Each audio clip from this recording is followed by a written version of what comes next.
تعزيز الموقف. علي اختيار جيب هنا. اللي يفضل به السيد هو اصلاح. اليوم احنا من قمنا من زيادة بالعدد، تجمعنا صار مكان كل شيء التقينا بوصحن مال زيد عليه السلام ورجينا بهذا المسلم قهوتنا ونحن. هذا الزلمه الحمداوي ايراني امامه وابن ورفاق بن حسن هاي باليد اخواتنا. فأنا آل بالهيل عندي اعتزازهم ومحبتهم مثل اعتزاز الاسلام. جايلكم وخاطبين مرة القرابة. صاير بعض الأخطاء والأخطاء تصحح وجل ملائكة كلها خطأ.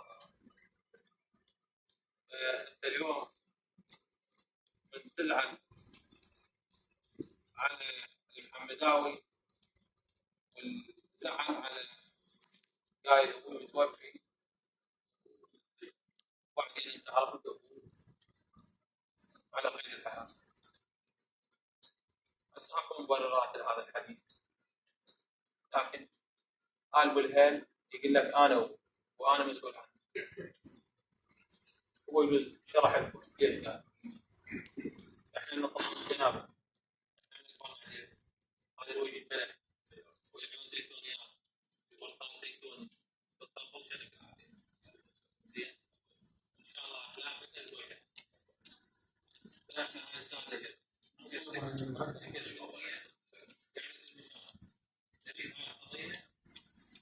تستمر والكفلاء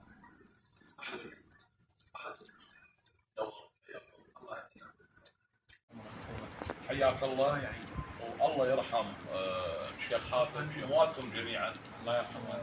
اقول لك باسم هذا الديوان، هذا الديوان كله معازيم الك. انت جاي علينا من نجف صاحب خطوه، ما نقول بعيد خطوه، البعيد الخطوه يكون بعيد حتى عن القلب وهو في القلب. نقول لك حياك الله انت والمشايخ الموجودين والسادات الكرام والوسطاء اللي اخذوا الدور الاكبر بهذا الموضوع لتقارب وجهات النظر واصلاح ذات البين. وكل الحضور هم رواد الاصلاح ان شاء الله وتعبانين وجاهدين بهذا الموضوع، لانه مشاكلنا كثيره، مشاكل مجتمعاتنا كثيره. لولا هذه الشخصيات اللي ذكرناها ممكن نعيش بمجتمع كالغابه، البقاء للقوي. لكن اليوم انصار الحق ودفاع عن الضعيف وعن الحقوق والمستحقات هي تبدي من السادات الكرام ومن جناب الشيخ علي. نقول لكم الموضوع اللي جيتوا به نعم حقيقه مو بس مزعلنا، حتى يعني جرحنا اذانا. لكن من شفنا هاي الوجوه الكريمه، من شفنا هاي الشخصيات والسادات، عندي مشي هسه ما اقدر مبدئيا مشان الزعل شكرا وقد عتب وعاتبنا ووصلنا لمراحل. وهذا العشائر اليوم عشائرنا اكيد بها العقوبه الماديه والمعنويه، وبدون شرح هي مفهومه شنو الماديه وشنو المعنويه. المعنويه اما تكون ديه او فصل او حشم او الى اخر هاي الامور. والمعنويه هي المشيه والعقاب ابن العشيره شلون يتعاقب مع العشائر الاخرى. لكن بحضور هذه الشخصيات وهذه الناس نقول لكم اللي اجيتوا به بقى عليه، اللي اجيتوا به مبلغ من 30 مليون. ضغط شيخ علي مع سيد احمد مع المشايخ الكرام، وصلنا مبلغ بقى 5 ملايين على انه نقرا الفاتحه عليه. شيخ احمد ابن شيخ حبيب الله يحفظه ويخلي له شيخ حبيب، الله يسلمك، طلب من عندي انا اقوم برا الديوان. نعم. ابن سيد هاشم شاطر ودى المشايخ وراي، قالوا بالحقوق.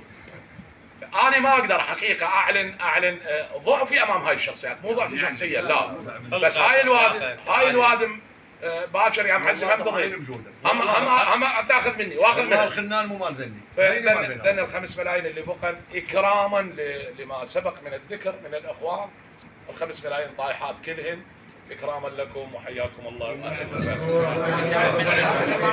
شكرنا باسم السيد وباسم جيم زيد وباسم الحضور جميعا، شكرنا وتقديرنا وامتناننا العالي لجنابكم على موقفكم المشرف. واحنا نقول الاصلاح افضل من عامه الصلاه والصوم. اصلحوا ذات بينكم ان الاصلاح هو سيد الاحسان. سيد الاحسان. فاحنا اليوم من الساعه بالثنتين وهسه الساعه بالخمسه. هاي المشايخ وهاي السادات زين قاعده لاجل الاصلاح، لكن الزبده الحلوه واللي خلتنا نرتاح هذا كلامك الحلو اللطيف المعدل من اكرمت الناس وقدرتها وذبيت ان 30 مليون اكراما للساده والجاويد الحاضره. شكرا. فنكرر شكرنا وتقديرنا لجنابك ونقدم اعتذارنا نيابه عن ابو احمد وعن البيضان على الموقف اللي صار، وانتم مجاود واللي جاود للسياد غفار. والسلام عليكم ورحمه الله وبركاته.